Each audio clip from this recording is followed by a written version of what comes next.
antum, kata Allah, dan kalian kemudian akan meskipun berjalan di tepi jurang neraka, tapi ketika kalian bersatu memperjuangkan Indonesia, kemudian lalu bersatu mengisi kemerdekaan ini, lalu bersatu kemudian mencintai para pemimpin, bersatu dalam akidah Islam, mencintai para guru-guru kita, para ulama kita, mencintai para aktivis-aktivis dakwah, mencintai pergerakan apologet Islam Indonesia.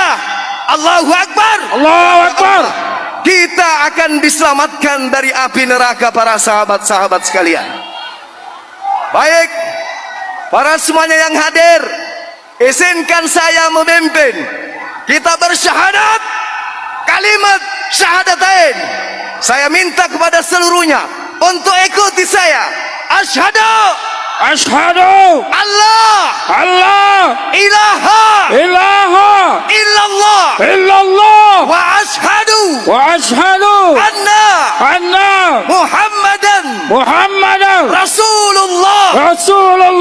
Akbar, Allahu Akbar, takbir, Allahu Akbar, takbir, Allahu Akbar. Melalui momentum ini juga, para sahabat-sahabat sekalian, mari kita berdoa, bermunajat kepada Allah, sekiranya Allah memberikan ketabahan, kesabaran, kekuatan, kemenangan, kemerdekaan kepada saudara-saudara kita yang ada di Palestina. Kasih jalan ambulannya. Hidup Palestina, hidup Palestina, hidup Palestina, hidup Palestina, hidup Palestina, hidup Palestina, merdeka, merdeka.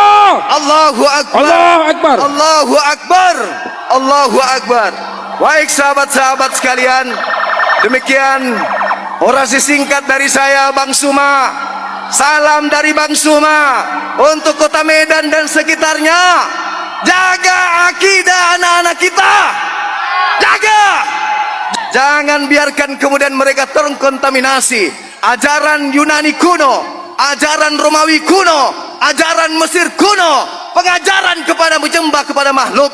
Jaga generasi Islam, jaga generasi Medan, jauhkan mereka dari gerakan-gerakan pendangkalan akidah. Demikian para sahabat-sahabat sekalian, tetaplah berjuang, tetap berjuang. Katakan Allah satu-satunya Tuhan, kemudian jangan ada yang lain. Saya pamit. Subhanakallahumma bihamdi, asyhadu an la ilaha illa anta, astaghfiruka wa atubu ilaik.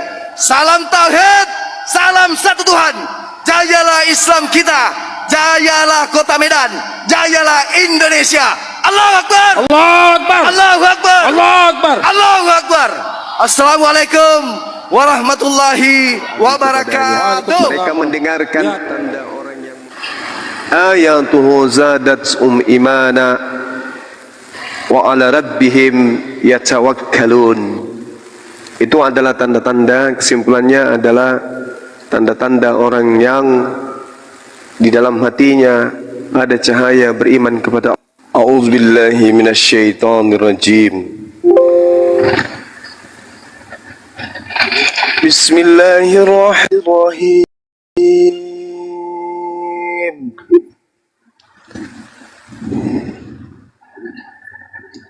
Wa iz qala rabbil malaikati inni ja'ilun fil ardi khalifah. Qalu ataj'alu fiha man yufsidu fiha wa yasfiku ad-dima'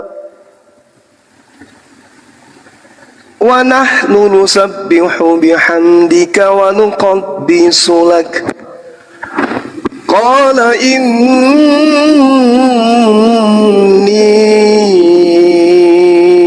a'lamu ma la ta'lamun.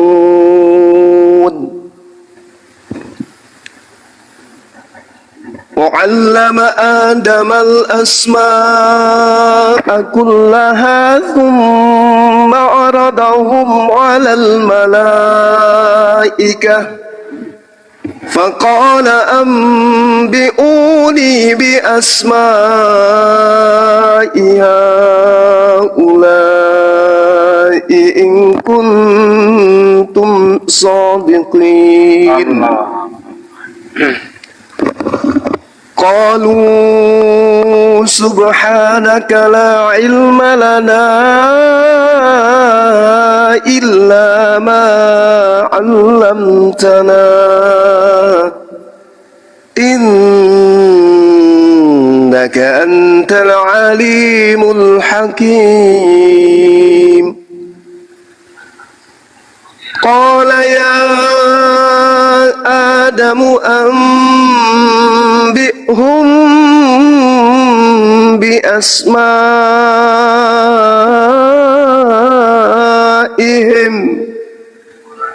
فلما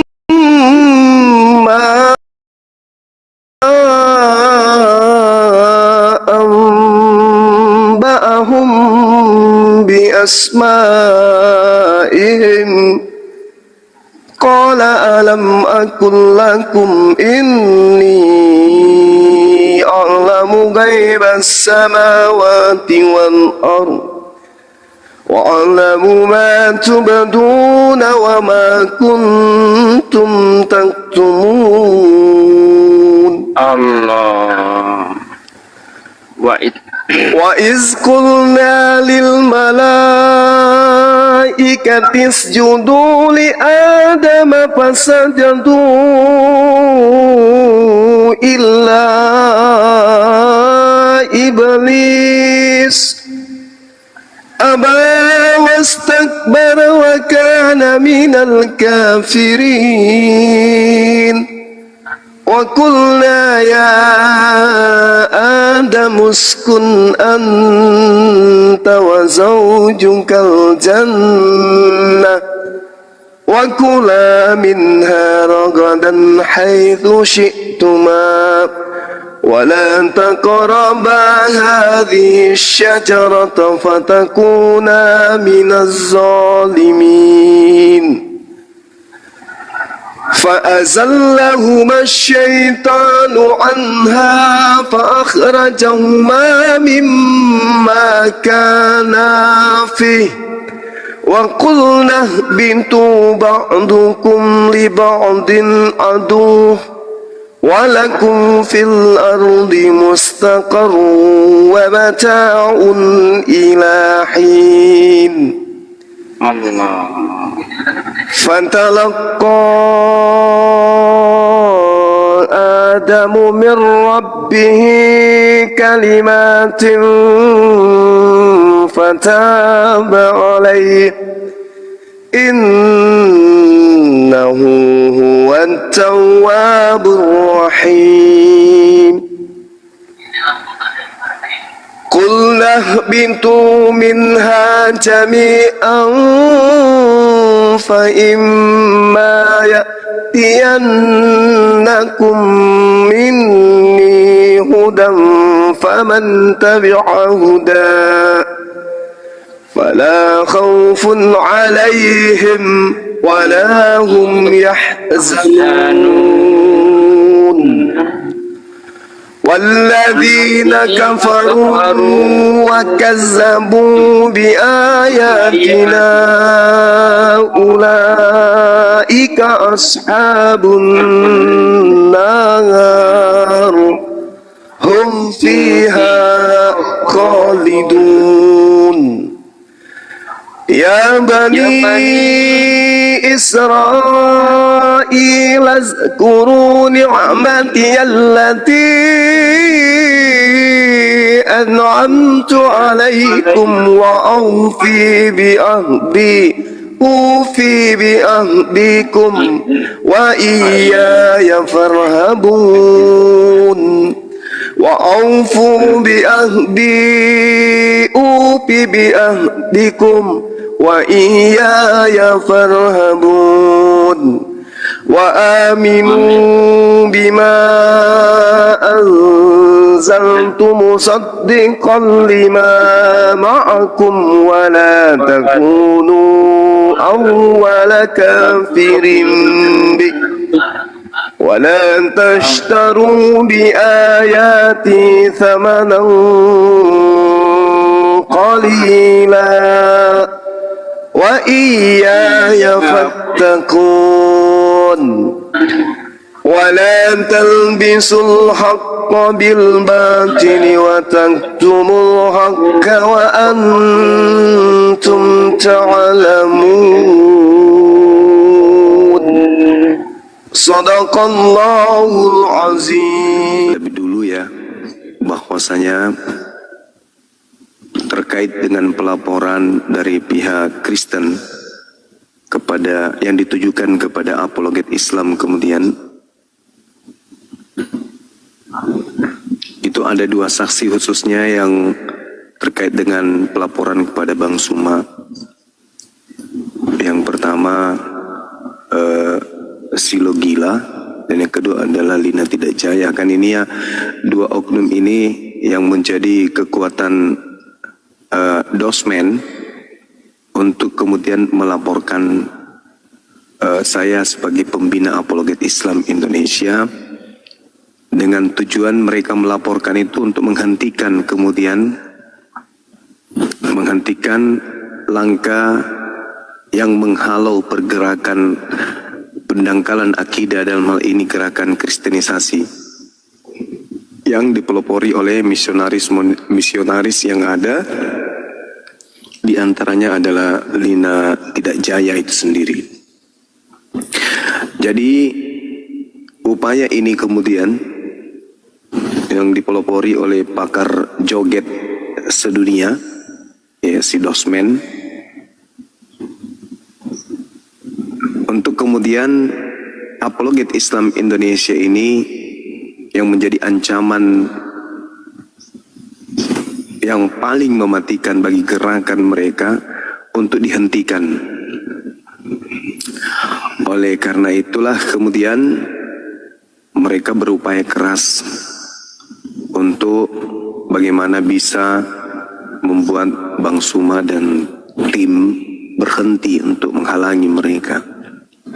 Nah, yang terjadi hari ini teman-teman sekalian, saya katakan bahwa si Logicrot itu dilimpahkan ya kasusnya kemudian dari Polda Riau ke Poldasu, dan teman-teman kita yang ada di Sumatera Utara ini yang berada di bawah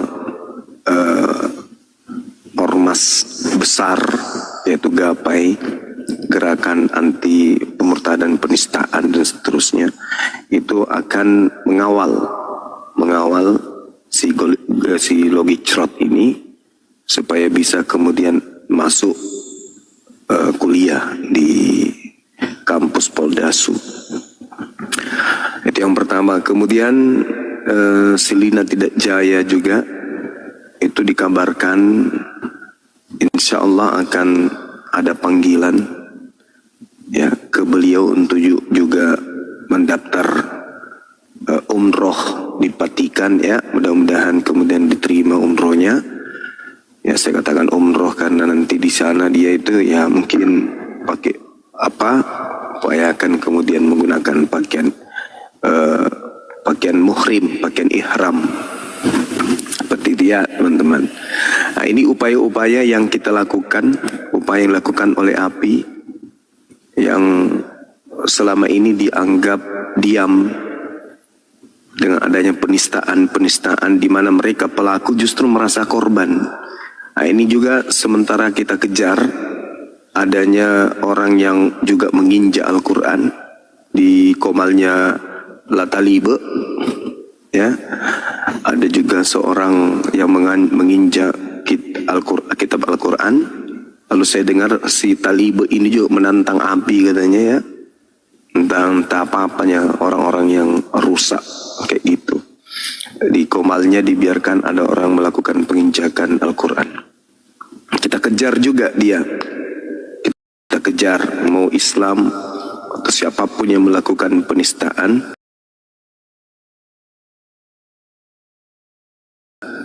itu kita kejar.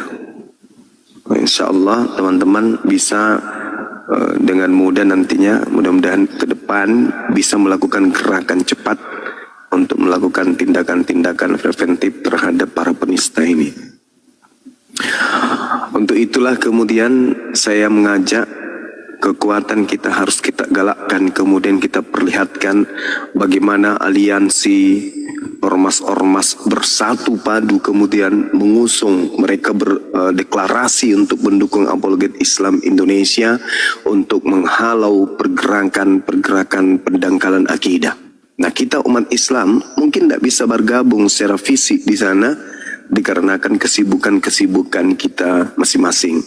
Untuk itu, ya saya mengajak sebagai ketua pembina apologet Islam Indonesia, mengajak kepada siapapun, kita bantu pergerakan ini, kita serukan kemudian pada sahabat-sahabat di bulan suci Ramadan ini, mari kita galakkan persatuan kita, kita buktikan dengan memberikan sumbangsi yang kita bisa. Tentu sahabat-sahabat tahu kalau terkait dengan pelaporan itu kita membutuhkan kemudian biaya, dan apologet Islam Indonesia siap pasang badan untuk melakukan pelaporan-pelaporan ini. Untuk itu mari bantu apologet Islam Indonesia ini untuk bisa berjalan agar semua penista, penghina, bukan pendebat ya, yang mendebat baik seperti yang kita berdebat dengan tadi itu jangan. Yang dimaksud di sini adalah penghina, penista seperti RK, kemudian siapa lagi yang RK, kemudian Kudis, Kilatnat, kemudian siapa lagi? Edwin Botak, Agator, ya Edwin Botak, Sikap Belama, kemudian STT Nias, kemudian Saipudin, Kap Lampe, dan si CP, Congorpedia, itu semua kita akan kejar. Ya, termasuk Yosep, betul.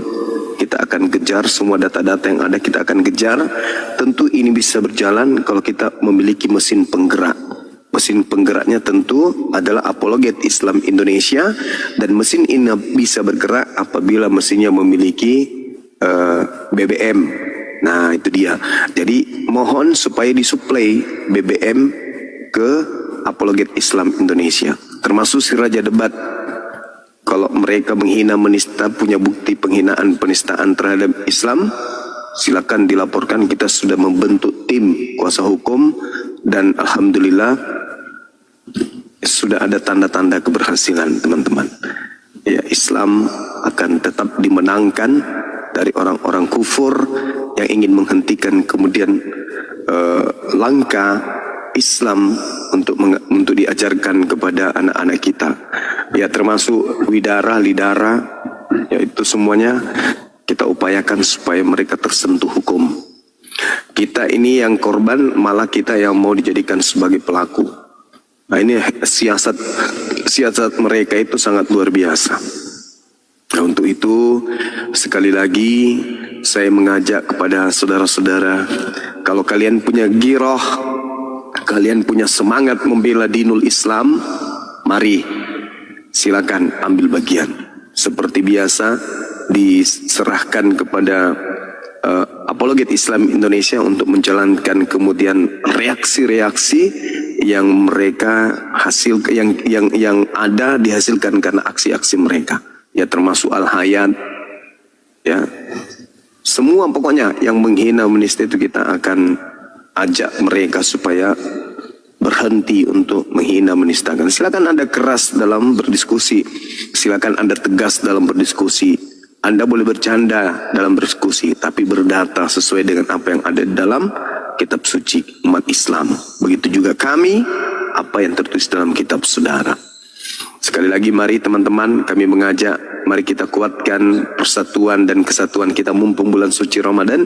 Ini kesempatan kita, ya, kita kumpulkan donasi untuk bagaimana kita jalankan pergerakan umat Islam ini agar semua penista dan misionaris-misionaris ini bisa memahami bahwa ketika umat Islam itu diseru untuk bersatu, maka tak butuh hitungan 1, 2, dan 3, semua akan berlomba-lomba mengambil bagian. Kita ada Yayasan Apologet Islam Indonesia sebagai wadah untuk itu. Jadi silakan bendahara kita, ada Bunda Rahma di sini, ya, ada Bang Handi, ada siapa, Dinda Kores, semuanya lengkap kurasa, ada Dinda Kores, ada kemudian siapa, Bang Handi, ya, sebagai orang-orang yang insya Allah akan memegang amanah untuk menjalankan reaksi atas aksi yang dilakukan oleh saudara-saudara Kristen. Giroh kita tidak ingin Islam itu dihina, kita tidak ingin Islam itu direndahkan oleh orang-orang yang kemudian tidak sedikit pun memiliki pengetahuan tentang Islam. Mari kita ajarkan mereka kemudian untuk menghargai Islam dengan cara penghinaan-penghinaannya itu mereka harus bayar kemudian. Itu ya teman-teman sekalian, ketika Islam itu diseru, maka umat Islam itu sami'an wa ta'na. Jangan kikir dalam perjuangan dinul Islam. Jangan pelit, jangan takut miskin, kawan-kawan. Jangan takut miskin. Bagaimana Rasulullah, bagaimana para sahabat, bagaimana umat terdahulu, umatnya Nabi Muhammad, yang menghabiskan hartanya, bahkan nyawanya mereka sumbangkan untuk agama ini. Kita hanya diajak untuk berpartisipasi, apalagi bulan suci Ramadan. Mari kita buktikan bahwa umat Islam itu adalah umat yang solid, umat Islam itu adalah umat yang bersatu, satu tubuh. Ketika yang lainnya berjuang, maka yang lainnya pun memproduksi alat untuk dipakai untuk berjuang. Ya, saya kira begitu teman-teman. Takbir, Allahu Akbar, Allahu Akbar, Allahu Akbar, Allahu Akbar. Silakan. Ada cahaya. Bismillahirrahmanirrahim. إذا وقعت الواقعة ليس لوقعتها كاذبة خافضة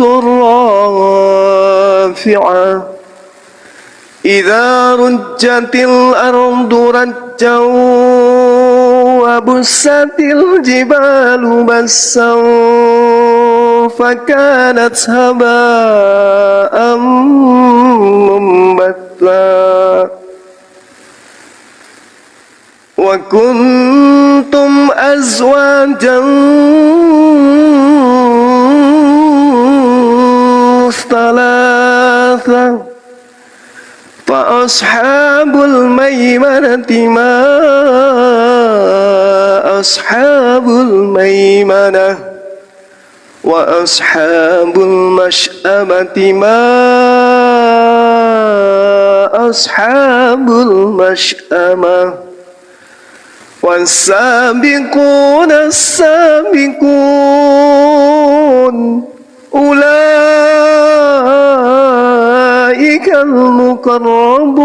المقربون في جنات النعيم ثلة من الأولين وقليل من الآخرين على سرر موضونة متكئين عليها متقابلين يطوف عليهم ولدان مخلدون بأكواب وأباريك وكأس من معين لا يصدعون عنها ولا ينزفون وفاكهة مما يتخيرون ولحم طير مما يشتهون وحور عين كأمثال اللؤلؤ المكنون جزاء بما كانوا يعملون لا يسمعون فيها لغوا ولا تأثيما إلا قيل سلاما سلاما وأصحاب اليمين ما أصحاب اليمين في سدر مخضود وطلح منضود وظل ممدود وماء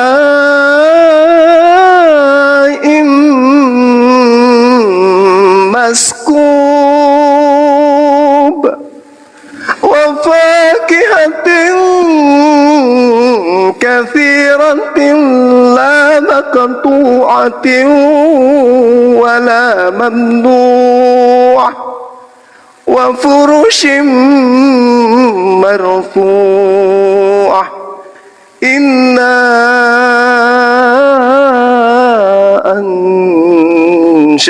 أنشأناهن إنشاء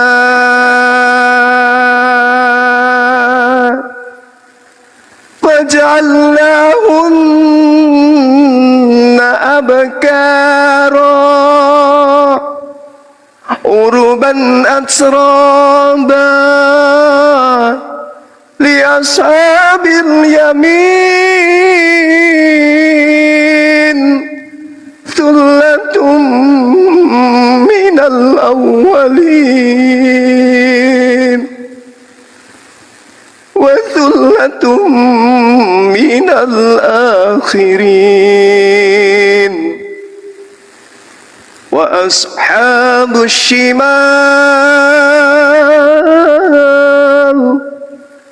ما أصحاب الشمال في سموم وحميم وظل من يحموم لا بارد ولا كريم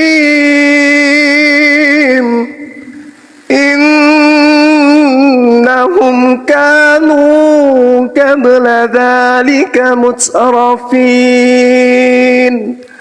وكانوا يصرون على الحنث العظيم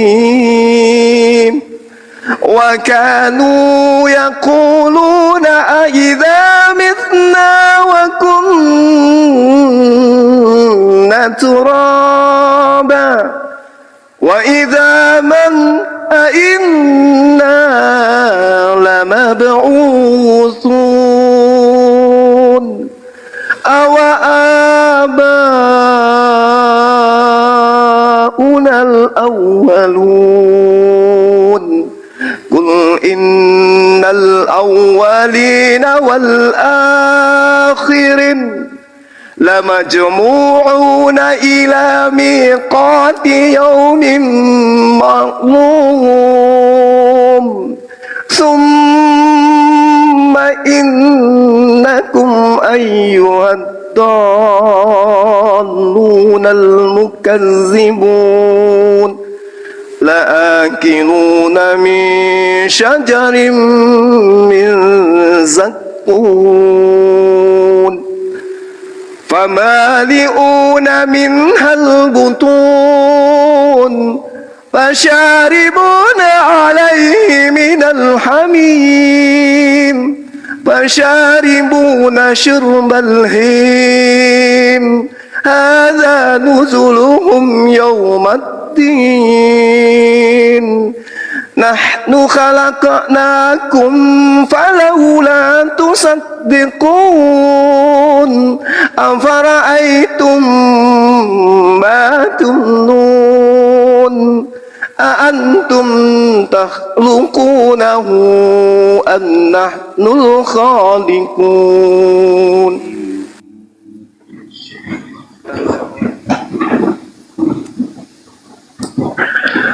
بسم الله الرحمن الرحيم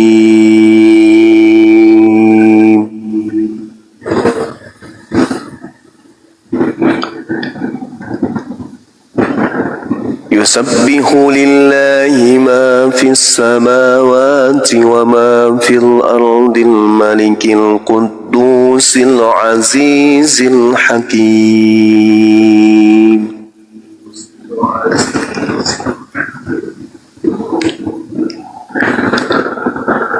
هو الذي بعث في الأميين رسولا منهم يتلو عليهم آياته ويزكيهم ويعلمهم الكتاب والحكمة وإن كانوا من قبل لفي ضلال مبين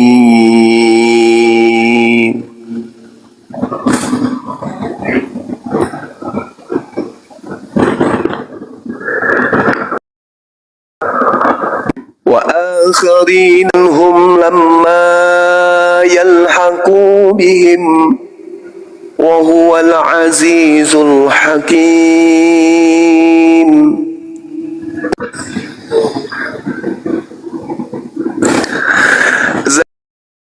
ذلك فضل الله يؤتي من يشاء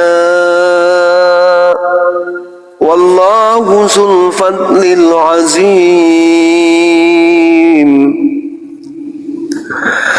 مثل الذين حملوا التوراة ثم لم يحملوها كمثل الحمار يحمل أسفارا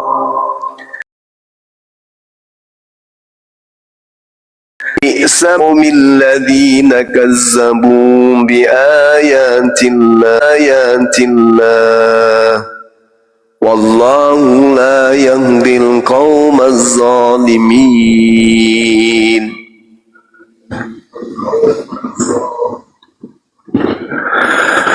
قل يا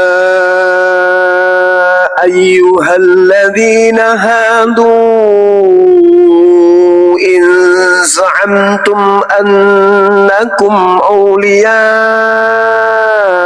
لله من دون الناس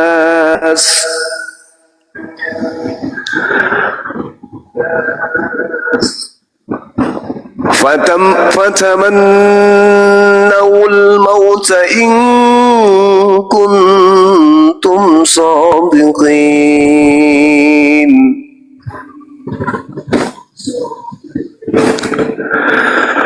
ولا يتمنونه أبدا بما قدمت أيديهم والله عليم بالظالمين قل إن الموت الذي تفرون منه فإنه ملاقيكم ثم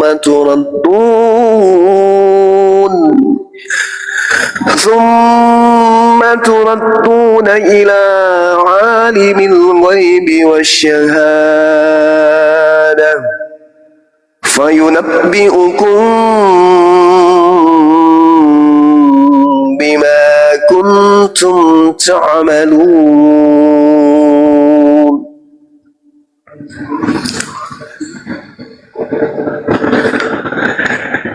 يا أيها الذين آمنوا إذا نودي للصلاة من يوم الجمعة فاسعوا إلى ذكر الله وذروا البيع ذلكم خير لكم إن كنتم تعلمون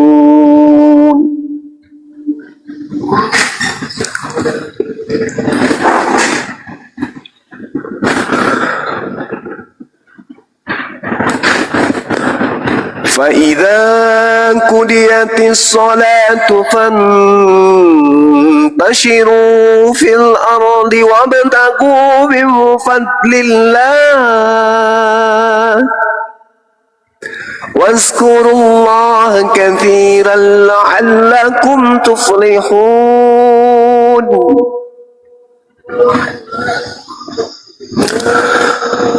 وإذا رأوا تجارة أو لهوا انفضوا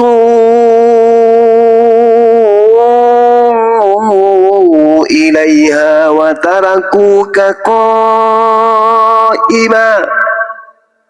قل ما عند الله خير من اللهو ومن التجارة والله خير الرازقين